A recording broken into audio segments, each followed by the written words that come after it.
I never saw that before. They explore the history of their beloved city.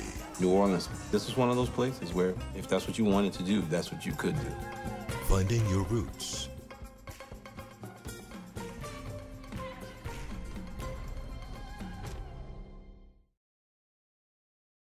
I'm weathercaster Cameron Riddle. Thanks for joining us for News Center 22. Well, the severe thunderstorm warning for Daviess County expired 37 seconds ago. Now, with that said, our entire WVUT viewing area remains under a thunderstorm watch, until 8 o'clock tonight. We'll keep an eye out for that. But currently here in the city of Vincennes, we are at 70 degrees. We got up to 71 today. Tonight we'll get as cold. This morning we got as cold as 62. The winds are coming from the west at 9 miles per hour. The humidity is at 55% and the barometric pressure is at 29.81 and falling.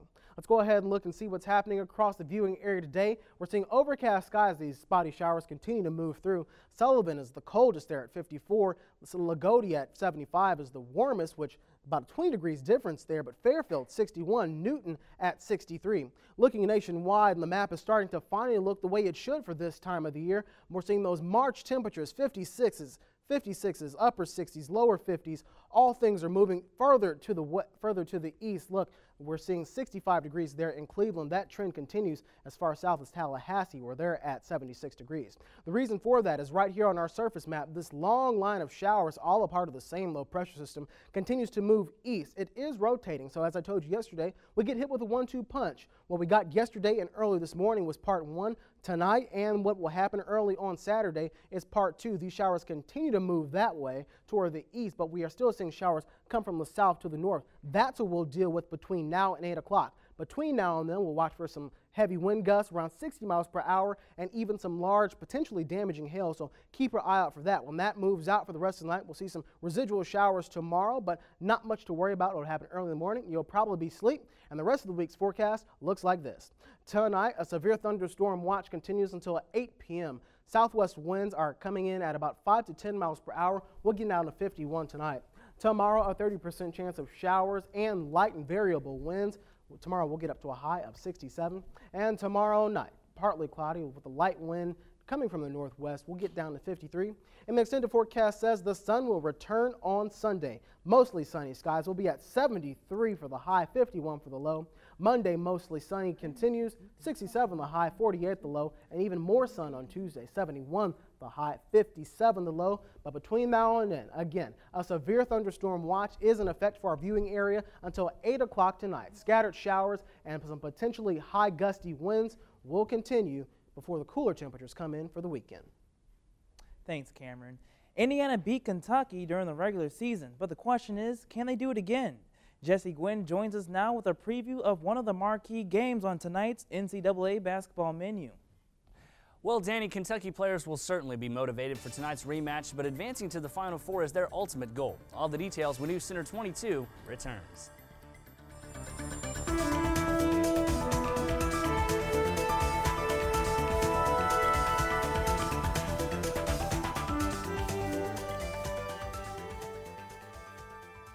Coming up on Finding Your Roots.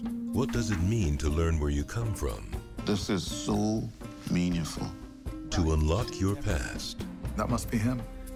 You know why? He looks a lot like my grandfather. To discover who you are. Maybe it's part of my DNA. Two American heroes, Mayor Cory Booker and Congressman John Lewis, find out. Finding Your Roots.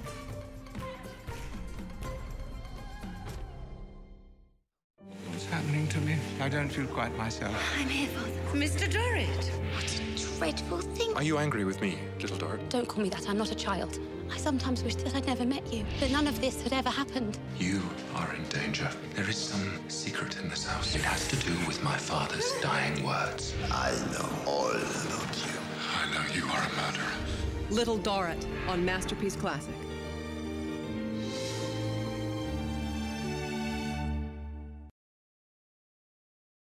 Hoosiers versus Wildcats, round 2. Good evening, everybody. For WVUT Sports, I'm Jesse Gwynn. The Indiana Hoosiers face top-ranked Kentucky tonight in an NCAA Tournament South Region semifinal game at the Georgia Dome in Atlanta. The Wildcats are 34-2 this season, with one of those losses coming at the hands of the Hoosiers last December at Assembly Hall in Bloomington. Christian Watford's three-pointer at the horn gave IU a 73-72 victory in that first meeting. The three could also be play a big factor in tonight's rematch. The Hoosiers have several three-point threats, but guard Jordan Holes says it all starts with the man in the middle of the lineup, Cody Zeller. It comes from when we throw it inside of the big guy and he finds us on the perimeter, and as long as we take the open shots, that's what we got to take. And like I said, Cody's going to find us if we're open, and as long as we have good ball movement, it's be all right.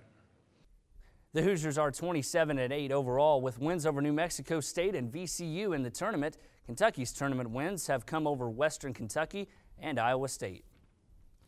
Louisville figured its game against Michigan State to be low scoring, a natural expectation with two of the nation's best defenses butting heads. The Cardinals had one big advantage, Gorky Ding. Dominating inside, Ding blocked 7 shots and altered several others to anchor a stifling defense that helped Louisville knock off top-seeded Michigan State 57-44 Thursday night in the West Regional semifinals. We had 3 goals coming into this. 1 was to stop the 3. 2 was to try and out-rebound them, which is a daunting task. And then 3, we wanted to protect Gorky with our life. We felt that if we could keep Gorky in the game, we could beat them. And everybody had to guard the middle, contain the basketball, and keep Gorky from getting in foul trouble. And Shane Bohannon led the Cardinals with 15, and Russ Smith added 11 off the bench. Draymond Green, playing his last game for the Spartans, finished with 13 points and 16 rebounds. The Cards face Florida on Saturday. The Gators eliminated Marquette 68-58 in last night's other regional semifinal. Syracuse will be playing for a spot in the Final Four because of numbers. C.J. Fair put up some offensive numbers like he hadn't in a while, finishing with 15 points on 7 of 9 shooting. For the game, Syracuse shot 55% from the field, well above the 38.5% Wisconsin gave up this season.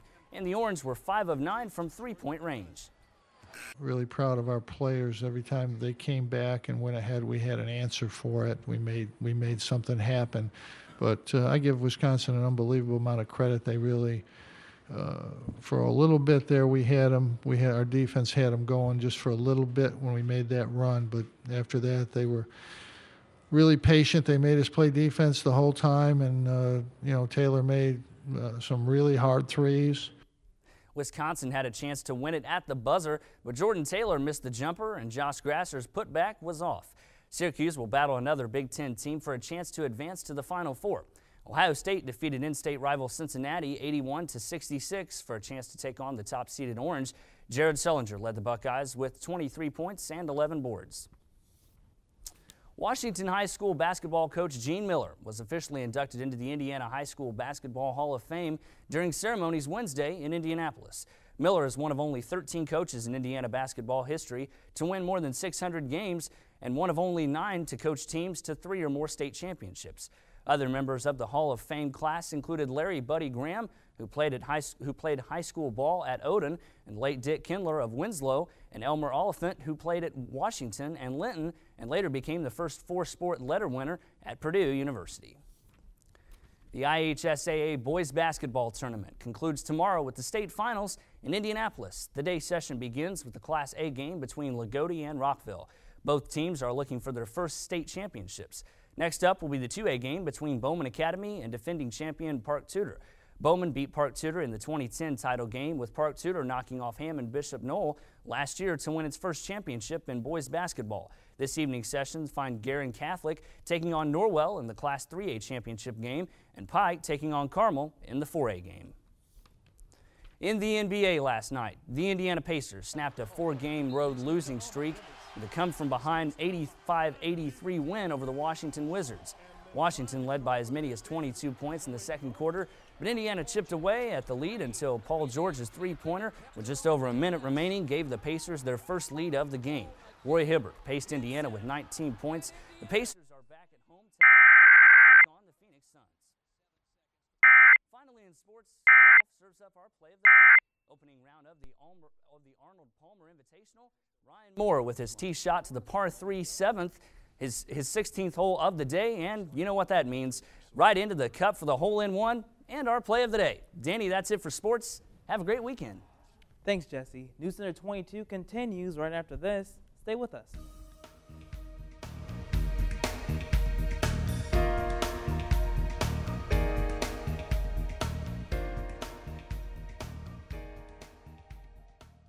public is invited to attend Meet Your Legislators on Saturday, March 31st at 9 a.m. in Davis Hall on the Vincennes University campus. The forum will include information from area legislators, followed by a question and answer session.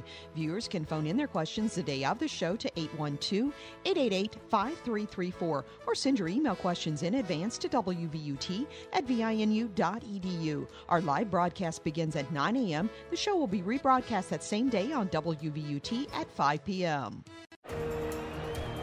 Come inside an American icon, the oldest big league ballpark in the country.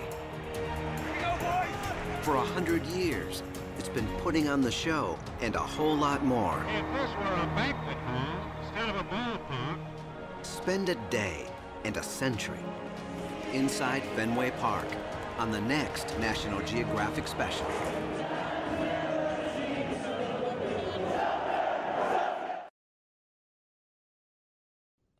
Folks in one Ohio town saw a rather unusual sight Thursday. A little boy holding a sign in downtown Elyria says he was not only a thief, but a disrespectful thief. Melissa Reed has his story. Meet 12-year-old Trezon Blaha of Elyria. Hot, boring. And according to Trezon's family, I like to steal and have no respect for my mother or authority. As punishment for stealing a phone and bracelet from the mall, Trezon's mother and uncle decided on unique parenting. We thought maybe a little public acknowledgement and a public embarrassment would help a little bit. And apparently it did. Really embarrassing.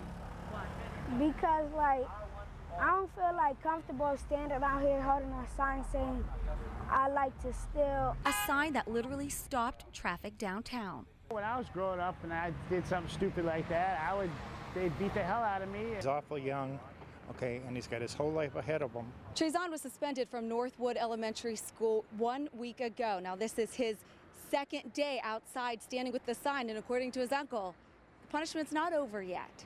Instead of him sitting at home sleeping all day, every day, he would be standing right here. If I got to go to work, he's working. This is his job. He's worked on embarrassing my sister. He worked on catching the case. Now he's working on paying his crime. And as if a sign wasn't enough, Look, show these people your sign. Look, read your sign. a walk of shame. Show these people your wonderful signs. Especially if his friends or something see this on the news, they'll be razzing him forever about this stuff, man. Tough love for little Trezon. Not to do this no more. Why would you have respect for your mother? Why not? And hopefully, lesson learned. She loved me and that she don't want me to go to jail and be out here on these streets. And that's all for this evening. For Cameron Riddle and Jesse Gwynn, I'm Danny Taborn. Have a great weekend.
This is WVUT Vincennes.